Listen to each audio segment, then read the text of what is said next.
Leo Delib krijoi muzikën e këtij baleti, ishte viti 1870, por nga ajo kohë Kopelia është ringjitur qindra herë në skena të ndryshme botërore.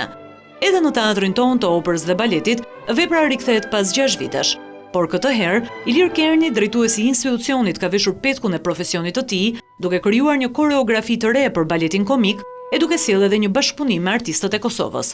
Qëllimi im kryesor për këtë rivënie me koreografi të re ka qenë vazhdimësia e bashkëpunimit me baletin e Kosovës. Me skenografi dhe kostumografi që vjen nga Kroacia, si dhe dirigjim italian, personazhet kryesore janë besuar 2 balerinëve, Ledja Sulaj dhe Endri Shkoza, të cilët do ta çojnë publikun në një botë prallash. Është diçka shumë e thjeshtë, kur njerëzit që do vijnë nuk është se do vrasin shumë mendje, do ta shijojnë besoj dhe do kënaqen shumë. Duket si balet fëminore, ka pantomima, pralla e tillë, kuptohet, por ka teknikë jashtëzakonisht shumë të vështirë. Kopelia ngjitet mbrëmjen e të premtes në skenën e operës dhe baletit për t'u shfaqur edhe më 28 dhe 29 qershor.